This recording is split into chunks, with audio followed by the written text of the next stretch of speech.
quasi-shimmering light before you is a trans-dimensional gateway to other worlds, other voices, other thoughts, and other realities. Up feels like down, and down feels like the number 7 on a Wednesday morning. Don't worry, that quivering, blood-boiling sensation under your eyebrows is all a part of the charm. Welcome to the PCC Multiverse. And we're back with another episode of the PCC Multiverse. This is Gerald Glassford coming right back at you here for the Pop Culture Cosmos, Inside Sports Fantasy Football, and the Lakers Fast Break. Truly appreciate going ahead and checking out all of our great shows. And if you can, please give us that magical 5-star review wherever you get your podcasts. Plus, if you could like, share, and subscribe. Subscribe today to get the latest notifications on when we go live on the air with the latest PCC Multiverse, Inside Sports Fantasy Football, State of Pro Wrestling, Super BS Gamescast, other great interviews, and also, of course, everything that we do right here at the Pop Culture Cosmos. Indeed. But it wouldn't be a PCC Multiverse without the mistress of everything. All that and more in the world of pop culture. She is the evil mastermind of everything under the Ross household. It is, of course, the person who is most responsible, don't tell Robbie, for Vampires of Vitae, also So Wild Beyond a Witchlight, and so much more. It is Melinda Barkhouse Ross. And do you like always how I give you all the credit and Robbie? Yeah. You even give me credit for the Wild Beyond the Witchlight, which is a module I ran but had nothing to do with. I mean, I appreciate it, but okay, all right. Well, yes, but when Robbie's on, I may lean a little bit towards his direction. I mean, I understand. I understand the operation and the necessity for it. It's good to make him feel good. Yes. Placating is always, especially I do too well. Yeah. Yes. Yeah. But we've got a great show lined up. We're going to be talking lots of pop culture. We got to catch up on a lot of good things. I've been sending Melinda like notes, but this is a good weekend in pop culture. I was talking to my audience on the Lakers Fast Break this week, and we're like, tons of sports stuff going on here in Vegas. People in town to bet on the World Series. They're talking about UNLV football being relevant for the first time in eons, battling it out tonight as we're talking about it. There's basketball just started as far as the season is concerned. And then on top of that, you got a ton of pop culture. A lot of shows that are closing up as far as their series are concerned. They're finishing up. We'll talk about one of them that you and I may have a difference on coming up here in a bit, but we'll talk about that. But some other stuff starting up, which we'll also talk about. Movies coming out, Venom 3, and also as well, the biggest release of the year for video games, Call of Duty Black Ops 6. But we'll go ahead. There may be a little bit different thing this year going on with Blops. We'll talk about that here in a bit as well. But doing okay, my friend? Everything going well? Yeah, so far so good anyway.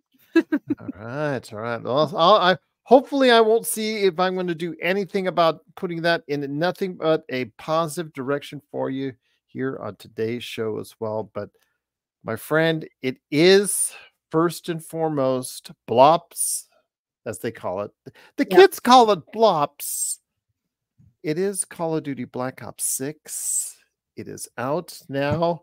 You no longer need to set your Xbox or PlayStation 5 to a New Zealand time zone to get it. It is available now for everyone. That's the way you can, don't tell anybody, but you can cheat the system by getting a VPN, using a VPN in conjunction with setting your clock to a New Zealand clock. And yeah, you could get it early. Ooh, giving all the secrets. Yes, but it is out now.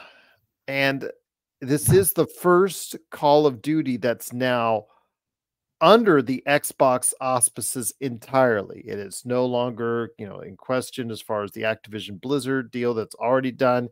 It's all under Xbox now. It is available on other platforms, of course.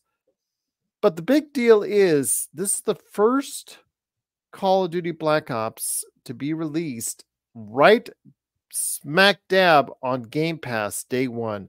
Your thoughts?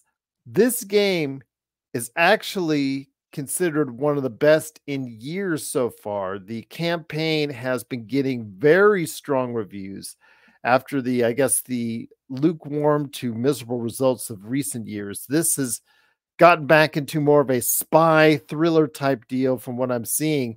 Really good word about it. I'm actually getting back my Game Pass to play it.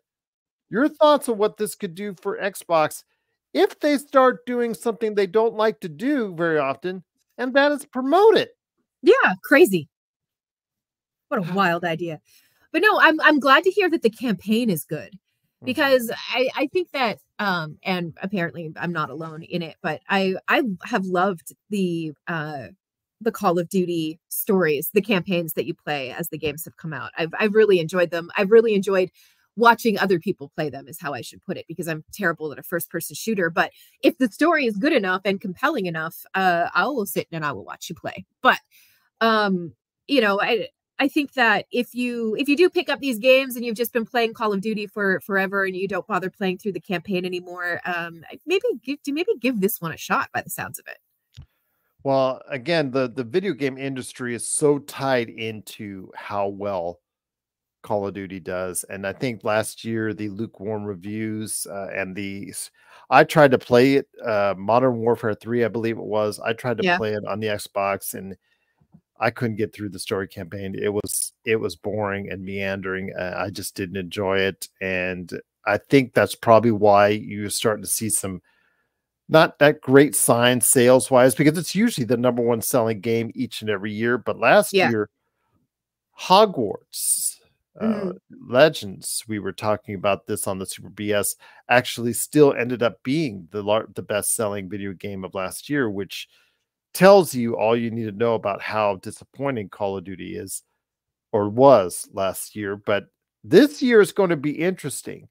How much will be affected by the first day showing on Game Pass? They didn't decide to put it off.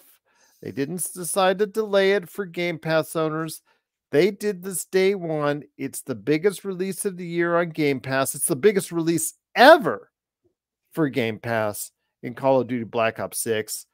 What do you think this is going to do for A, Game Pass, and B, what do you think it's going to do overall for sales for Call of Duty? Well, if it doesn't increase the sales of the Game Passes, I don't know what's going to be capable of doing it. And they should really go back to the drawing board if Call of Duty isn't going to sell some passes, you know. Even if the game wasn't rated very well, I would still make that statement. I think that you need to put it there if you're going to sell those passes, in my opinion. So I'm sorry, what was the second part question? The second part is, what do you think this is going to do to the sales overall? Because for every person that might be getting it on Game Pass for $19 a month, guess what they're not doing? They're not paying. Buy the game. Yeah. So your thoughts on how it might affect the sales overall for Call of Duty Blob 6? You know what, though? I bet you there are some people who are like, you know what? If it's good enough, I'll just buy the game. I bet you that there's a substantial amount of gamers who are like that. They get a game, they try it with Game Pass, and they decide, it's worth my $70, my $80, my $120, depending on, which version you get. So I think that it'll impact it, but I don't think it's going to be as doom and gloom as what perhaps you're predicting. Okay. Again, I think it's going to be a great sign for Game Pass. Eventually, that's what they want to go to. They want to go to a Netflix model and have 50 to 100 million subscribers on Game Pass. They feel that that's what ultimately will get people hooked into Xbox. Again, there's going to be individuals such as yourself that will not get an Xbox under any circumstances. And if that's the case, they will just play it on PlayStation regardless. I still think at some point, maybe they'll have to reconsider the decision to just put everything day one on PlayStation, and maybe a timed release or something like that, just to try and sweeten the pot even more in their favor. So again, it's all semantics right now. It is, of course, Call of Duty Black Ops 6. Again, I'm just happy to see, because this is a series every year comes out, and we have to talk about it every year, but it's like we have to talk about it every year. Now, for the first time in a long time, we want to talk about it. I mean, Josh and I, there was a couple years ago when they went back to the Cold War. We were really excited about seeing, we saw the trailer. It looked really good. Everything went good. And then all of a sudden, the game came out and it was okay. It wasn't great. It was just another Call of Duty game, which is disappointing because the fact that it went to a different time frame. So this right now with Call of Duty Black Ops 6, it to me, it's great that it's getting such great reviews, because it just reinvigorates people like me who may come back to play Call of Duty once again, Melinda. Yeah, and I think that anything that's going to reinvigorate, an IP is only going to do good things, and I think it's only going to bring maybe new players into it. I don't know. Do you think it's got that kind of chutzpah to bring new people into Call of Duty, or do you think it's the people who are into Call of Duty and maybe they get a couple new ones, but they're not really worried about attracting new players? Well, people my age, or people even 20 years younger, they're already into it. They know about it. That's been a part of their lives. It's the Gen Zs. Yeah. And that's the thing that whether it's movies, television, or video games right now, they need to cater to or try to get Gen Z. Gen Z is a very elusive generation of what they're trying to figure out. All these different entertainment entities are trying to figure out exactly what is going to bring Gen Z consistently to them. I mean, the World Series tonight, baseball is like, okay, how can we get this to a modern audience? How can we get this to a younger audience so that it will continue to grow and expand going forward? Same thing with all these other entertainment properties. What will get, in this case, Call of Duty, really spark the interest for Gen Z going forward? I mean, Gen Z has been into Fortnite now for quite some time. Fortnite has been the thing. What is going to tap into Fortnite's success? Was it the fact that Call of Duty Warzone came out as a supplement to the Call of Duty yearly factions, and it's been a pretty good hit itself? It just seems like, okay, they've been okay doing what they're doing, but with this particular Black Ops 6, if it gets the right buzz, they can reach a whole new audience in doing so, Melinda. Yeah, I mean, that's really what it comes down to, right? I think is managing to attract new players to your game, to keep your game going. And I think that Call of Duty and the World Series are kind of in the same boat right now. How do you attract them? How do you appeal them? And how do you keep them? That's the trouble. But in your opinion, interacting with Gen Z's younger audiences, I have two teenage girls.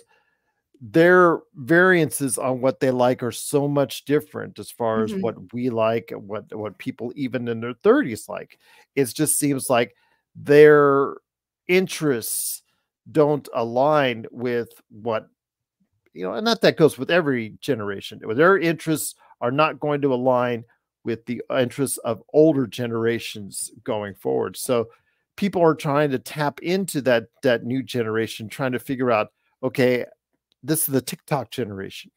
What is going to work with the TikTok generation? And Call of Duty Black Ops 6, if it's hard hitting, if it tells a good story, if it's something that's interesting, the word, the buzz will get around on social media, will get around on Twitter, will get around on TikTok, will get around on all those facets that Gen Z approaches, and they'll hopefully get a chance to try it, because maybe they'll get off of Fortnite just long enough to try Call of Duty. Yeah, and that's really what it comes down to. So I think that, it's not just attracting them, though. It's keeping them. I feel like they're fickle, very, very fickle. And I think that it's easy to forget that Gen Z, like they're not 7-year-olds, right? No.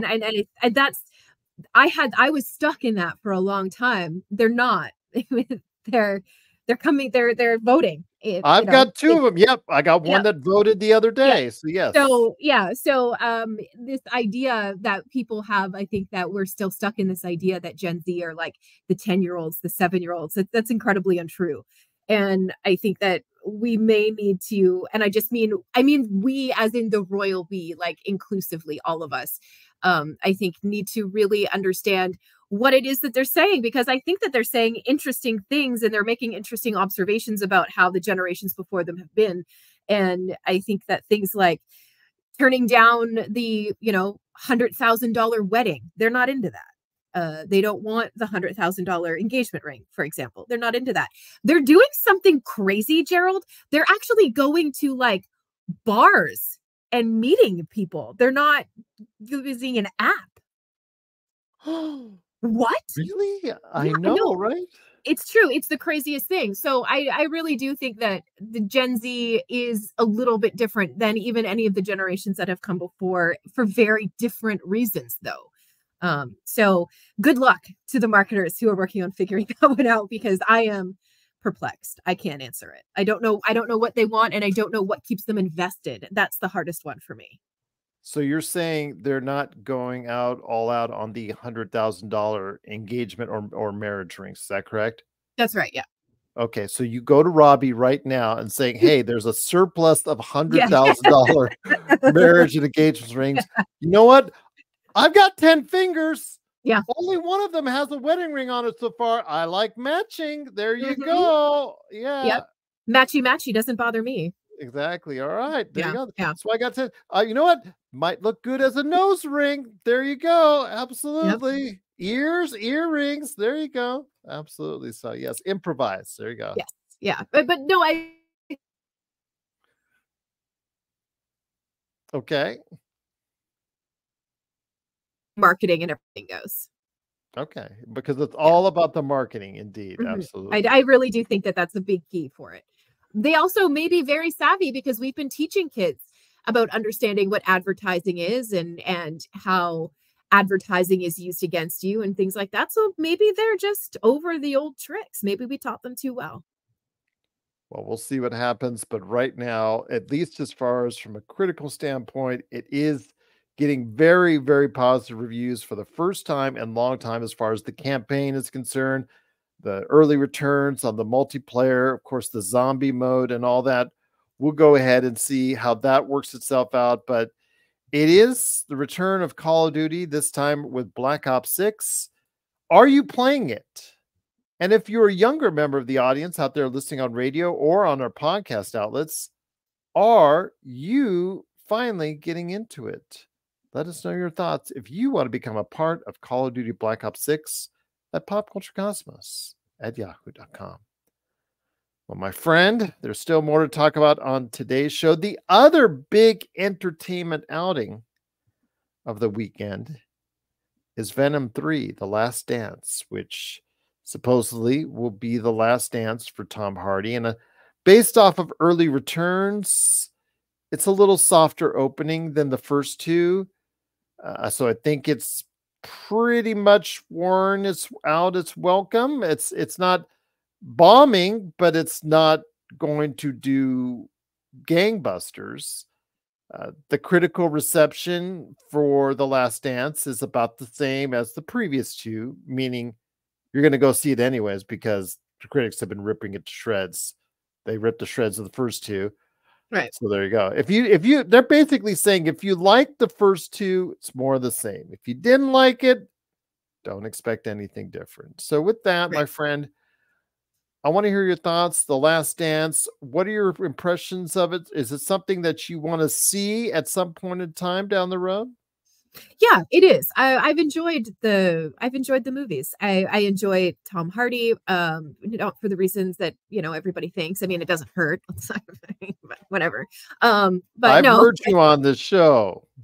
I think it was something about reading a phone book one time. Yeah, I'm just saying that it's fine. He's fine to watch as an actor. Okay. But no, I think that these Venom movies have been, to me, they've just been fun movies to go and watch. I've never really expected a whole lot out of them. I understand that this isn't you know, Tom Hardy in one of Tom Hardy's acting roles. You know what I mean? It's him, I think, really just having fun and embracing the superhero stuff. And I think that he had a lot of fun with it. It seems like he did anyway when you watch the interviews. And what I really love about it is that he hasn't closed the door on potentially Venom showing up in a different movie, or, you know, in collaboration with something else, or even an unexpected fourth movie. Maybe we'll get a Venom Christmas movie. That would be fun. That would be fun. Yeah. Yes. If they back up the Brinks truck enough, they will do it. But I have a feeling that if we see him again, it is going to be in conjunction with Spider-Man, or maybe into the larger Marvel universe. Yeah. That would probably be my guess as far as it's concerned, because I think with The Last Dance, again, according to the numbers, the advanced previews, things of that nature, it's the lowest of the three, declining returns. Sony basically saying we're cashing out on this as far as the trilogy is concerned, but we're not getting rid of the character. He is enjoyable still, as far as, like you said, and a lot of that is due to Tom Hardy. And because of that, I still think he has a future down the road for Marvel and Sony. Yeah, I think so too. I don't think it's his last dance by any means. But so I think that it's just one of those things where we're going to see the character back eventually. Is it going to be in another full-length feature film just based on Venom? I don't know that we're going to get that again, but I think that we will see him pop up in a number of those movies. He has to. It's far too fun of a character.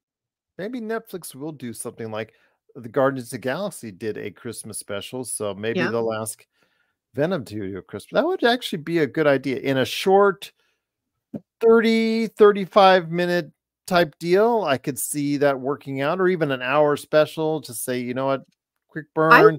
I would watch a 15-minute episode of the two of them arguing over whether or not eggnog was delicious in front of Mrs. Chen.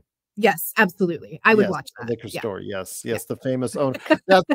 That's a trivia question for you. Yeah. Okay. Besides the director, who also was a part of the writing for both previous films, outside of her and Tom Hardy, who is the only other individual that has been involved in all three? Oh my gosh. It's going to be something silly. Is it the cat? Isn't there Mrs. a cat? Chen. Yeah. Oh, Mrs. Chen. Right. Mrs. Chen. Yes. Yes.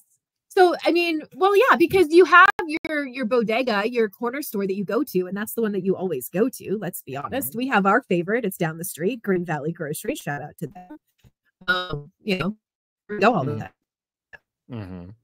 So it makes sense. Okay. Not bad about that. Yeah. Nothing wrong about that indeed. But yeah, Mrs. Chen is the answer to the trivia question, everyone. So very good. Yeah, absolutely. So I am looking forward to seeing how well it does compared to the other two movies. But yeah, this is by no means, I am not tired. I should say, it's very difficult to say. I'm not tired of Tom Hardy and the Venom act. I think they have this buddy comedy thing that does work. The shtick does still work. And in small doses will continue to work. It's just when the larger story and they try to add a plot to it and they try to add villains to it, they had to try to add other elements to it. That's where it has fallen apart for me each and every time. I have not enjoyed the first two movies.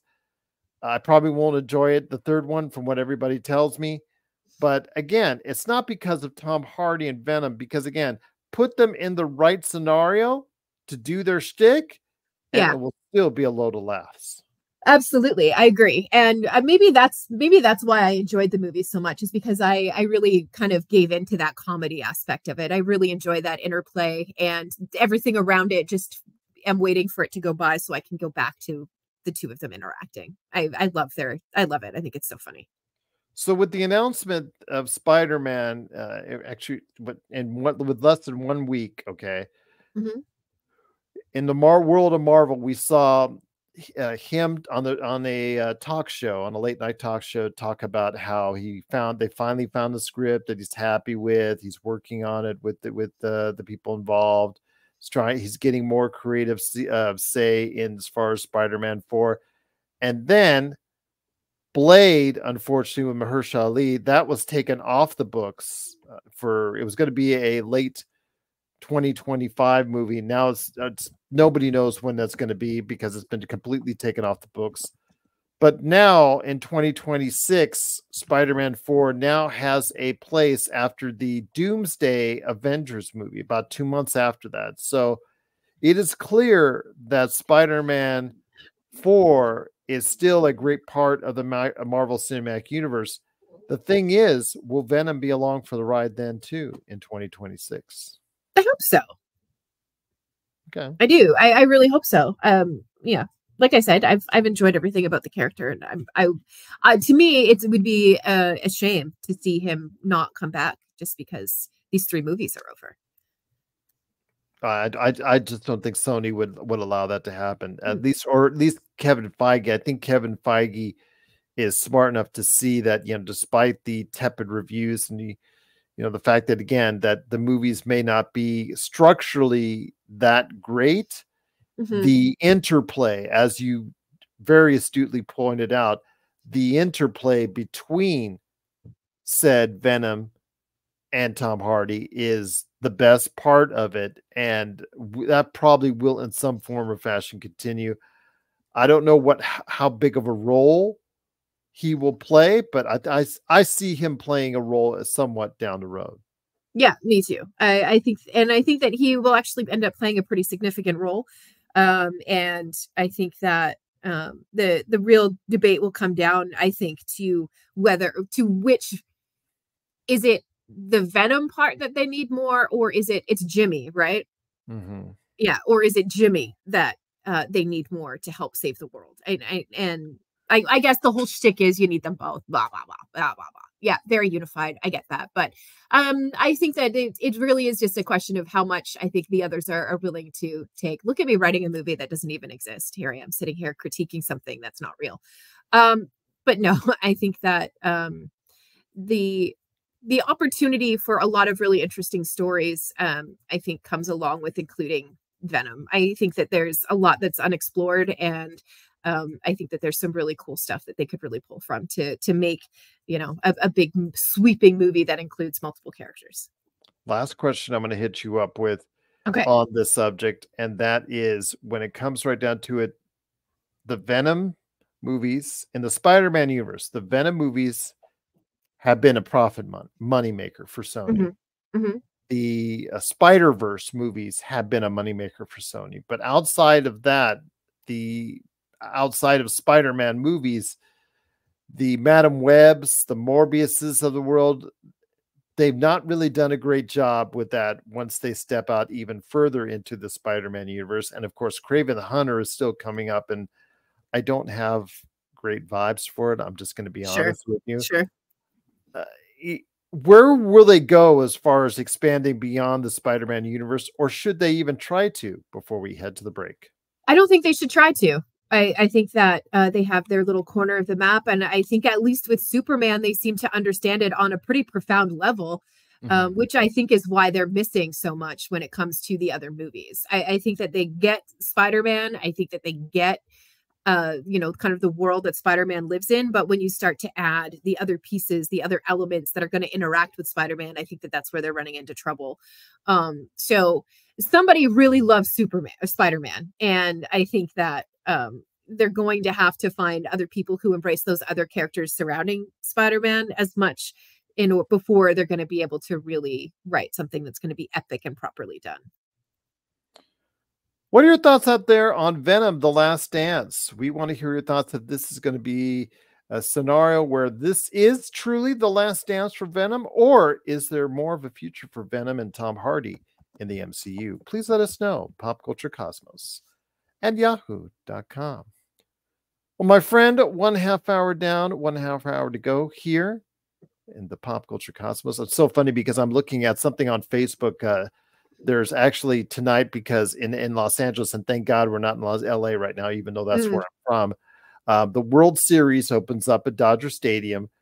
There's a Lakers game. There's a USC football game. There's a high school football game at SoFi Stadium. And right next door to the stadium, there's a concert going to go on at the Intuit Dome. So basically, there are 5 venues in Los Angeles will be going on around a 3-hour period, all around the same time, within a I think that's within a 5, maybe less, that's probably a 2 to 3 mile square area that's it. So yes, that's going to be a nightmare for people. And they should be thankful there's nothing going on at the LA Forum there either. Yeah. So that's crazy. That's crazy. But it is, of course, what we're going to talk about right now coming up here when it comes to pop culture is, of course, what's going on with the TV market. So stay at home. Don't go travel out on the road. Stay at home, watch some TV. You and I have been going back a little bit back and forth on some of the stuff that's coming out on streaming and some of the stuff that is out on streaming. So I wanted to hear your thoughts on this. First up is something you like to talk about, and that is Star Trek. Yes. I sent you a YouTube link. I don't know why it didn't populate what was underneath it, so I apologize for that. Like, I'm just sending you random YouTube links. It was actually episode 1 of the final season for Star Trek Lower Decks, and my first complaint is, why is this the last season? This still seems fresh. They're getting into a groove creatively. I mean, from the first season, which hit and miss, to what I'm seeing now, it seems like it's light years, pardon the pun, away from what it once was doing. And it just seems like they really hit a stride, and you're pulling the rug out from them underneath. And I don't get why, because again, we don't even know if they were going to be successful or not successful, and you're already saying this is the final season before all is said and done. So your thoughts on this? I've already seen episode 1 when I crammed a whole bunch of television last night, which we'll talk about a little bit more here coming up. Your thoughts on this, because again, you were not sold on Star Trek Lower Decks early on. You just thought it was kind of a too far off the beaten path for Star Trek. What are your thoughts now, 5 seasons in, and the final season of Star Trek Lower Decks? Well, as it went on, I don't know because I don't feel like I'm one of those rigid Star Trek fans where Star Trek has to look like this. I don't think that I'm like that rigid. You were reluctant to get into it, if I remember correctly. Yeah, and I think it was just because the animation was throwing me off a little bit. Do you know what and I wasn't sure if we were just going to do like a bunch of cheesy gags and it was just going to be like that kind of a situation, or if we were actually going to have some of the things that people have loved about Star Trek for so long. So I was thrilled when I watched it, and we did have a few episodes and some things happened where you have the goofy things going on or whatever, but it actually lent itself to the charm of those characters. So perhaps my initial judgment was already too harsh. But it also started to feel like Star Trek, like it evolved into feeling like a Star Trek show. So when you're talking about how now with the writers and how they have found this groove and things like that, it feels like Star Trek. I think it has done what it set out to do, and that was appeal to a bit of a younger audience. Perhaps they're now checking out a bit more Star Trek. But no, I ended up, I'm not going to say that I'm a diehard fan of it, because I lose track of, what episode I'm on. I lose track of, what date it starts back up or when the finale is happening. I lose track of stuff like that. So I know I'm not a diehard fan of the cartoon, but I certainly seek it out. And I certainly do find it. And I definitely do. I don't just watch an episode. I'll burn through a couple of episodes, 2 or 3, have some laughs, and then come back to it in a couple of weeks. That's kind of where it is for me. There's no reason for me to dislike it. I can't think of a single reason. It's just one of those shows that I find I can pick up and I can put down and still get on with my day. I think it, like you said, that's a perfect way of describing it. It's something that you don't need to, with bated breath on the next episode, you got to see it, guys. It's like, it's there. It's good comfort food. It has basic storylines that it's been telling you for years. Yeah. then it has the episode of the week mentality of, okay, this is what's going on this week. Like I said, it takes and draws from the original series as far as that episode of the week mentality, but it's not something that you have to, okay, remember and oh man, I got to just remember everything that's going on. You know, already within 5 minutes, exactly everything that's going on with the crew, whatever adventure that they're going on in a particular week. And the fact is that, again, it does get overboard and silly, and it does venture into the Simpsons. I guess it's probably the closest thing I would relate to as far as over the top type deal, but in a way, with the right character like Boimler, it works. Yeah. And as long as they're doing that, or the adventures they get in, it just seems like it's been a fun ride. Again, once the writing really got a knack of it, I really like that. I still like the fact that they don't overdo it on the references from all the other Star Treks. I like the fact that they make them, but I don't like but I do also like the fact that they don't beat you over the head with it, and you have to know exactly everything about Star Trek to watch this show. Yeah, I agree. And I think that was very, I think they've done that very consciously, because nothing is more annoying than when you're sitting down and you're trying to get involved in a new show, and all of a sudden there's inside references and you're like, I don't get the joke, so it's not that much fun for me. I don't want to have to watch, how many different Star Trek series are there? There's a few at this point. I don't want to have to go do all that homework just to enjoy a cartoon. That seems crazy. So I think that, minimizing that, or making the references big enough that even a casual Star Trek fan is going to understand the reference, and they're not going to feel like they have to go and do homework, because to me, that's an incredible turnoff when you're sitting down to watch something for the first time. Absolutely. And again, this is something that I have found highly entertaining. So I am still, unlike Discovery, that also went 5 seasons. And I think it more than stayed its welcome, overstayed its welcome, excuse me. I think that was, okay, we're good. You and I talked about it. We're good. We're done with it. It kind of, and that last one kind of, should have ended like 20 minutes sooner than it did. I don't know why they had tacked on that extra stuff. Like they came back years later and just filmed that extra bit stuff. Yeah. Didn't make sense. I still don't understand what the point of that last episode was. I'm usually pretty good at, deciphering, but that one, there's like 8 different ideas, and it was like they couldn't decide on which one, so they just put them all on the screen. Exactly. It was very strange. It was very strange, but still, I think that the lessons can be learned from that, and I think that Star Trek Lower Decks will learn from that. So I think, again, it has done a really good job of becoming one of the better animated comedies that's out there.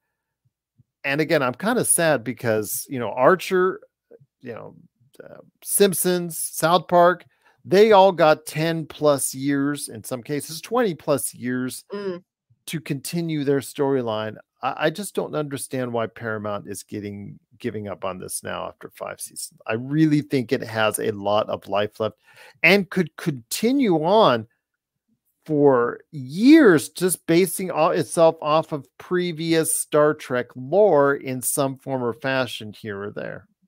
Yeah, and it doesn't even have to be a giant piece of the lore. It could just be a little sliver of it that just kind of ties through the whole episode, and they can do everything around it. It really is, looking back on it, past Melinda, you were wrong. It really is kind of a genius way to explore bits and pieces of that universe. And I think that the IP, benefited from this animated series overall. I think that it added quite a bit to it. And I think that it's going to be one of those things that we look back on in retrospect. And it might be one of those things that comes back in a couple of years, if there's enough cry out for it. Let me ask you this. We talked about earlier this year, the fallout from the buyout or merger, whatever, the Paramount stuff.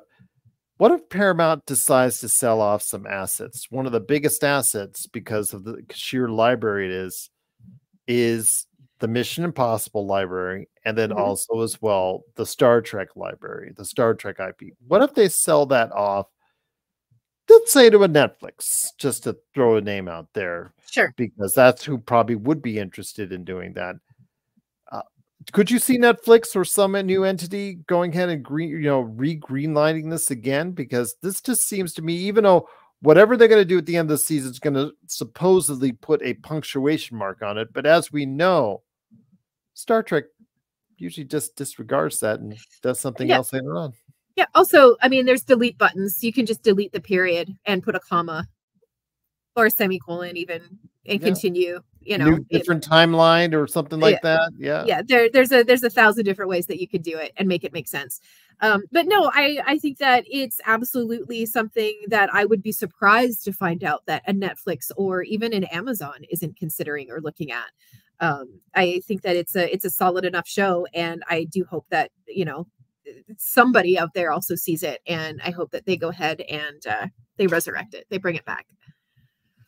I hope so too as well. I think it's something that people need to go out of the way to check out if they haven't already. I know it's on Paramount Plus, which is part of the problem. I think is that it's on Paramount Plus and it has not been able to been given a platform maybe of a larger entity which it so rightly deserves. I mean, we've seen the Halo series and some of the other series that have not fared so well being on the Paramount Plus platform, but yeah, just kind of disappointing because it still seems fresh to me when I watch it. It still seems like there's so much more you could do with the show that they won't end up doing because they're ending it this season, Melinda. Yeah, and I think too, I mean, look at, for example, Interview with a Vampire, right? That started on AMC? Yes. Right? Which is part of Amazon. Right. And are they owned by AMC? I mean, AMC owns it by I might have that wrong. I can't remember exactly what it was, or maybe I can't remember. Anyway, whatever it is, it's one of those like sub ones that you can subscribe to through Amazon Prime. Anyway, the point of what I'm trying to say is that it's now on Netflix, both Interview with a Vampire and The Mayfair Witches. So it is possible for those streaming services to share those IPs. So there must be some kind of common benefit to having that happen. Perhaps this could be an avenue for them to look at doing something like that, where they share Star Trek a little bit more, maybe. I guess, though, if they're trying to sell, what's the point? You want to keep the things that could potentially be money-making commodities. So never mind. Just delete all that. I didn't say it. No worries. Put a new timeline on it. There you go. The Melinda timeline. Yeah. Just to give you a heads up, AMC is owned, largest shareholders are various hedge funds, and then the Dolan Family Trust. If you're familiar with Dolan, he owns the Knicks, he owns Madison Square Garden, and I believe he owns what's the cable outlet through in New York. Oh God, I have no idea. Let me because he owns the cable outlet in New York as well. So that's yeah. So it is. So it was on AMC Plus, which you watched through Amazon, and then it's been moved over to Netflix. Yes, that's right. Yeah. Yes, absolutely. So, yep. So, what are your thoughts out there on, of course, Star Trek Lower Decks in its final season? Please let us know your thoughts, popculturecosmos@yahoo.com. And when you add on to that, could you let us know if you want it saved, continued, or you think it's been done? You think it's ready to be gone? Is it dun, dun, dun? Yes, dun, dun, dun. Do you think it's dun, dun, dun? Please let us know, popculturecosmos@yahoo.com. Well, my friend, it's been a great episode, but last segment of the day, I want to go ahead and make sure we cover a whole bunch of stuff that we haven't covered yet so far. First up, I wanted to go ahead and make sure. Are you watching Agatha all along by any chance? We don't currently have Disney Plus, so no, we haven't been watching it. We're still getting all of our streaming stuff resorted from the move. I know we didn't have to cancel everything, but a bunch of stuff got jumbled up. And anyway, so we're working on getting everything back. Same thing with the Penguin. Yeah, same thing. Yeah, the Penguin is one that Robbie and I do talk about at least like twice a week where we sit down and we go, we really need to watch the show. And I go, I know, we really need to watch the show. And he goes, doesn't Gerald talk about it? And I'm like, yeah, Gerald talks about it. And he goes, then we should really watch the show. That's how our conversations go. I think they've been solid watches. I think the female lead who plays the rival of the Penguin, she is fantastic. So if you watch it for her performance. I think it really moves the needle in the right direction. Of course, Colin Farrell, you don't know that's Colin Farrell, but that's is Colin Farrell. Wild, yeah. Yeah, absolutely. So it's pretty good. And then Agatha all along, that also has surprised me as well. It's been a solid watch. I haven't, gone head over heels for it, but again, I think it's been solid watch. I think, again, just some entertaining performances are driving this series, which could have been another throwaway Marvel series, but actually I think it's been something that has been a really positive sign for Marvel Television, that they've got something decent on their hands. So yeah, absolutely. Both solid watches. When you get a chance, check them out. The one thing I do want you to recheck out is something we've talked about back and forth, something you actually talked about in the last time we were on, and that is Legend of Vox Machina. Right. Which actually, I think for the first time that I have seen it, I'm sure it's probably been another time, but in season 1 and season 2, I believe it had other shows like Reacher and some other shows that were always in front of it. But right now, it is the #1 show in the US on Amazon Prime. So go ahead and check it out. Season 3. I think it's the best season of the 3. Personally, I think it there is some ultimate endings which you can see coming right away. There is also some maybe shortened battles against some of the big baddies that maybe could have been lasted out a little bit longer. But I think for the most part, it told a great narrative over the course of the 12 episodes. I found it interesting, found the dynamic for the characters. They were able to have all the characters have their own story arcs, but yet weave them all in over the course of the 12 episode period. Yeah, there is, again, like I said, some enviable things that you will say, okay, I know what's going to happen. So, and then of course it ends up happening later on. But still, I think overall, I think it's probably the best of the 3 seasons. It's a really good watch. I think it hasn't been a bad show at all. I think it's been a solid. I think I've spoken favorably about the show in previous seasons, but I think this is really a pickup over season 2, and I think people should give it a chance out there. I think you should give it another shot. I mean, I gave it 3 episodes and I was bored. I fell asleep. And I'm not that person that puts on the TV and just falls asleep. That's not me. Right? I turn on TV because I'm ready to watch some TV. But yeah, I put this on and we were excited. We were like, fantastic. We got the first 3 episodes. Let's just sit down and we'll burn through them. We'll watch them again tomorrow. And just to make sure we didn't miss anything. And we put on the first episode and I don't think I made it to the end of that episode. And we've never gone back to watch another episode of any of it. I am shocked. And I don't know if maybe just in this house, in our house, if we're just over Critical Role. I don't know if that is lending itself into it. I don't know. It's strange. And it's such a funny thing to be put in, and like such a funny way to stop and try to think about why all of a sudden I'm not enjoying that content. I haven't watched any of the new season of Critical Role as they stream the game. I haven't watched any of it. I haven't sat down and spent any time with Matthew Mercer and his friends in well over a year, possibly going on 2. And yeah, when I sat down to watch Vox Machina, I don't think that I had overly high expectations. I think I understand exactly what the show is. But I just found it dull. I found it boring. And one of the first things you see in the episode is a dragon. It shouldn't have been boring.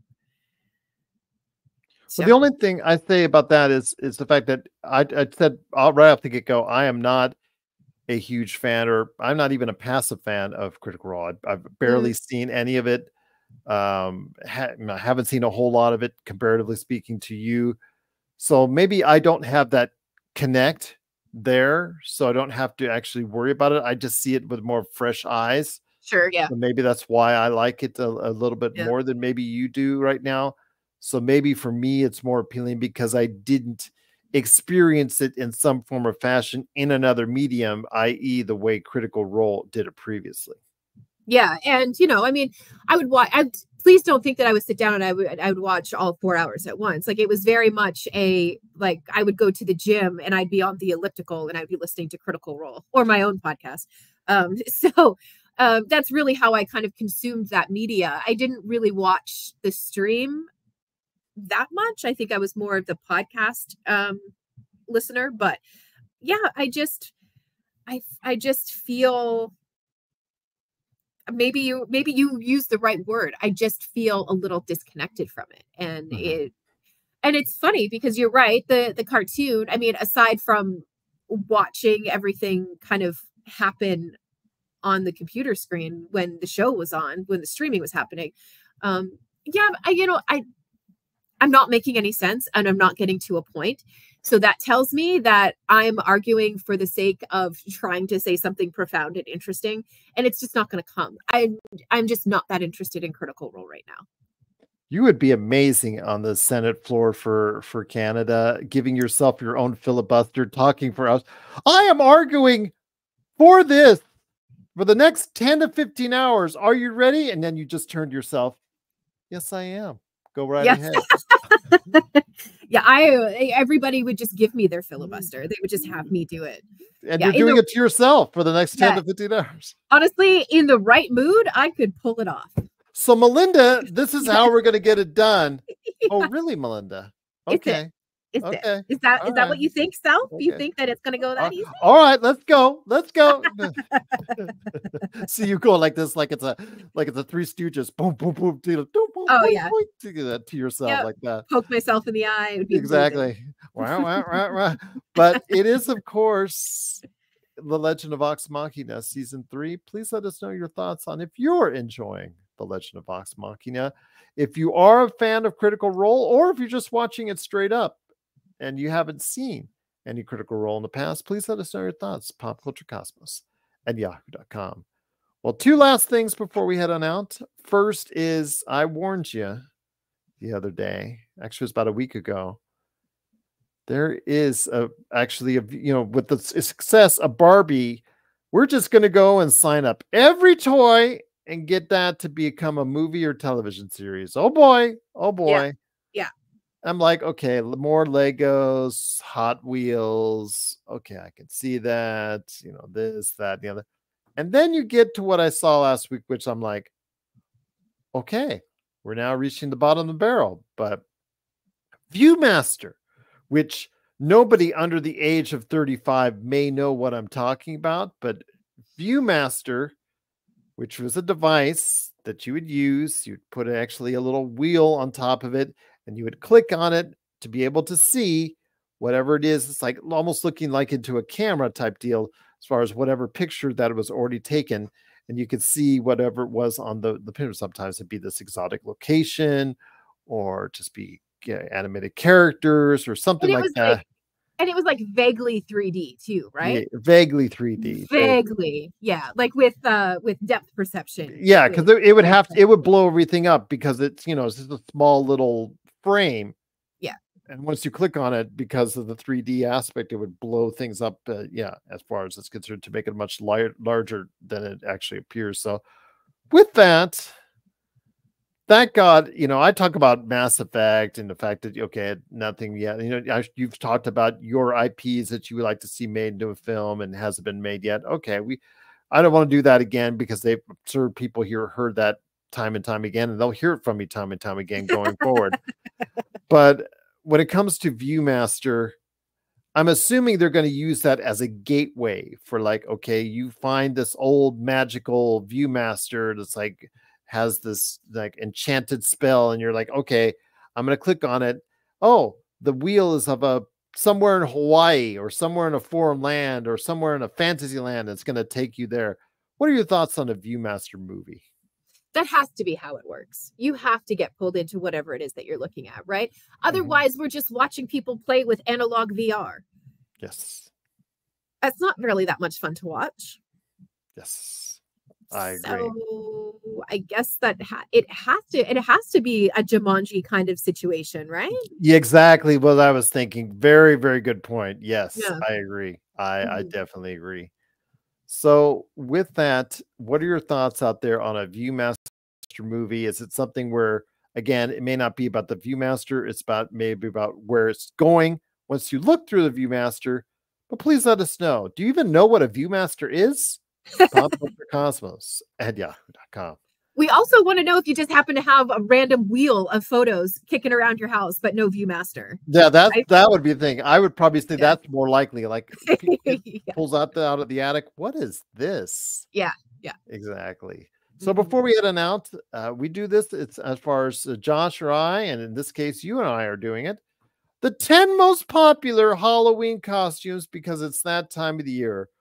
I'm assuming out there you've already gotten your costumes, because as someone who ran a Halloween store for 4 years, the first thing I tell people and the first advice I give people is buy your costumes early. Buy it in August, buy it in September, because you may not have it in October. True. So with that, first off, before we go to it, real quick, what costume, since you are the mistress of LARP, what costume are you doing for Halloween? Or would you like to do for Halloween if you aren't? I mean, I have a closet full of really fancy clothes that I ordered for my character off of Temu. I have 20 some odd tiaras bought for my LARP character. I have a unhealthy amount of costume jewelry that I have bought for my LARP character. I'm just gonna be my LARP character for Halloween. Right. I can't justify spending money on another costume because of what I have spent. She has half of the closet, this character. So I'm probably just going to do something from her collection. I might put it together a little bit differently than I would for her, because she's old money England, old money London. So it probably won't be as fancy as she is or as well put together, but it has to be something from that vein. I would love to do like, gosh, I don't know. See, I just read Lady Deadpool, so that's all that's in my head right now. And I know I don't want to be Lady Deadpool for Halloween. I don't want a mask. Well, actually, I would do that because I would just go as this, with one notable exception. I would get a face hugger. No, there you go. Just in my normal clothes.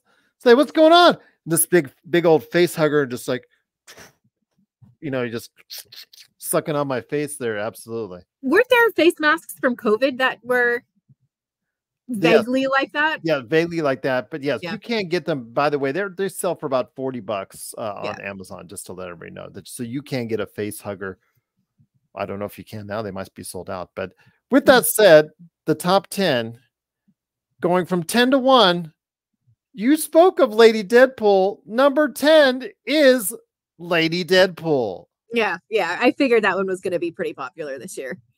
Number 9, Sabrina Carpenter. There you go. Yep. Number 8, because of RDJ, Robert Downey Jr., Dr. Doom. A bunch of Dr. Dooms running around this Halloween. There you go. I can think of worse things. Be prepared for the next few years for it too. Red is number 7 from the Descendants movie, which my girls were still a big fan of, and they caught. So Red is number 7. Envy, one of the new characters from Inside Out 2. Okay, number 6. Pomni from the Amazing Digital Circus, as far as that animated web series, is number 5. Number 4 is Dolores, the ex-wife in Beetlejuice. So that's something we're seeing here. That's one. Again, we're talking about the top trending costumes. So it's been very interesting to see how this relates. So with that, we are at number 4, Dolores. 3 is Catnap. a royal purple cat who is a character from Poppy Playtime, the indie horror video game series. Okay. I've heard of it, and I vaguely have seen, but I didn't know it was that popular, but it seems to be.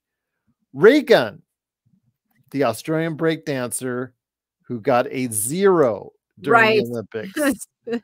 The green tracksuit doing some bad breakdancing, I guess, according to a lot of people. That's number 2. And number 1 is actually an oldie but goodie heading back to the world of Beetlejuice, Shrunken Head Bob. Yeah. Interesting. Very interesting. Shrunken Head Bob. So with that, it's been another great show. Maybe. I think, well, it just tells you the success of Beetlejuice, and that there will be a Beetlejuice at some point in time, real soon. Okay, so for Las Vegas, Nevada, we have Shrunken Head Bob as the number 1 costume. Then Cher, then the Queen of Hearts from the Descendants, then Chipotle, and then a Care Bear. So that's what we're going to see in Vegas, apparently. Okay, a lot of Chipotle Care Bears running around. Huh? Gotta love that. Yeah, that's a messy Care Bear stare. So for Melinda Barkhouse Ross, this is Gerald Glassford. It's another beautiful day in paradise right here in the PCC Multiverse. We thank you for listening. And here's hoping you have yourself a great day.